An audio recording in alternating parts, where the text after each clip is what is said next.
Hey, welcome back everybody. You're tuning in to howtoplaystock.com. My name is Kepley. Today is August 3rd, 2016. And I want to cover the topic of debt coverage ratio with you. The reason why I'm covering this today is because I just made an investment for income, and it was one of the tools that I used. Okay, now, just to let you know real quick, what I'm going to show you here is it's directed towards growth investing or income investing. Like, say, for instance, if you bought stocks that were, dividend-paying stocks, this is a tool that you can use that's directed towards those. And I'll explain real quick basically what the debt coverage ratio is. So basically what it is, it's the short-term debt coverage ratio, which allows investors insight into a company's short-term debt obligations. All right, so it allows you to see short-term debt that the company holds. It also allows the investor to see if those debt obligations can easily be paid by using cash generated from operations. All right, excuse me here. So basically, it measures. It's a measure of the cash flow available to pay current debt obligations. Okay, and basically how you would do this is you would calculate the debt coverage ratio. You calculate it by dividing the net operating income, or NOI, by the annual debt. Okay, and you can find this like on the income statements or balance sheets, but that's how you would do it. So basically, if you do this, it's a tool that I use like when I'm looking at companies and I'm looking at, say, a PE ratio. I really like the company, I like the way it operates, but the PE ratio might be a little too high, right? I still want to make an investment in it though, either now or maybe into the future. So what I'll do is I'll go in and I'll look at the debt to coverage ratio on it and determine what the cash flow is for the company, and I do that by, again, dividing the net operating income, or the NOI, by the annual debt.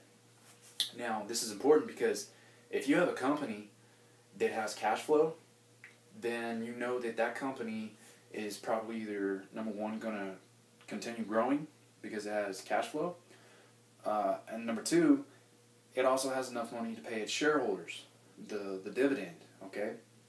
Now, for instance, like with REITs, or real estate investment trusts, or MLPs, those are regulated by the government, and they're required to pay a certain amount of the profits out to shareholders anyways. But that doesn't necessarily mean that that company can pay a dividend, especially if it doesn't have cash flow. So this is why you want to look into this. Not to mention, again, if the PE ratio is a little high, and it's not meeting your standards on the PE ratio, it doesn't necessarily mean it's not a good company to invest in. You need to look at the cash flow. So it's a very important tool to use. It's real simple.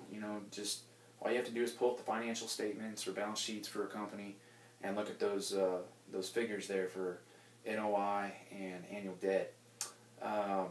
One other note, real quick: if the debt coverage ratio is, let's say you calculate it out, and it comes to like 1.0, that's just 1 times the debt to coverage ratio.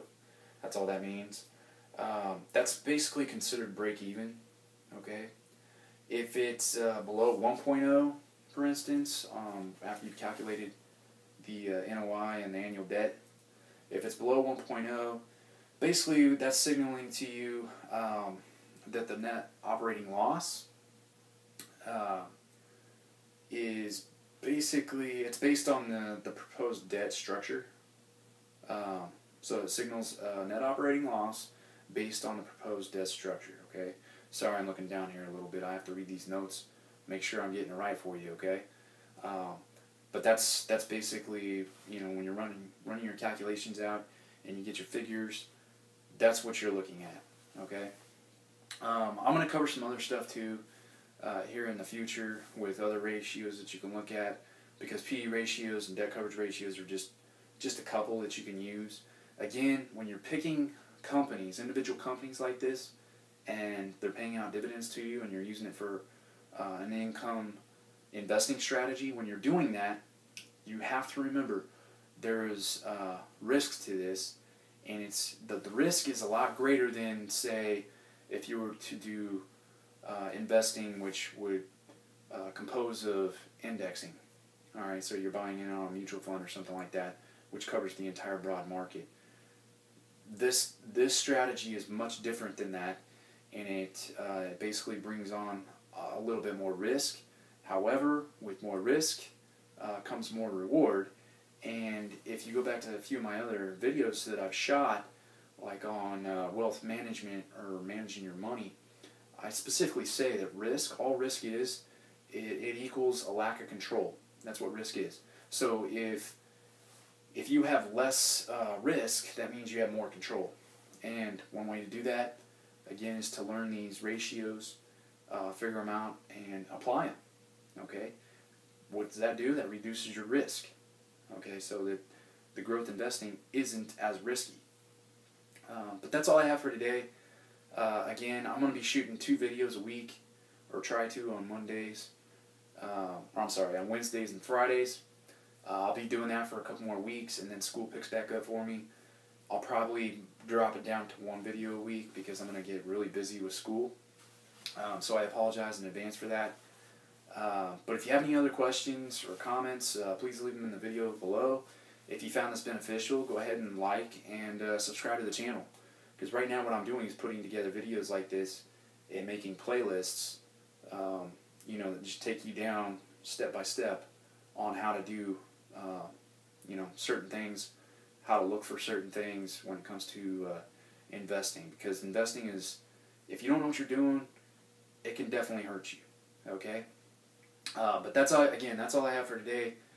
Remember, income is the outcome. Okay.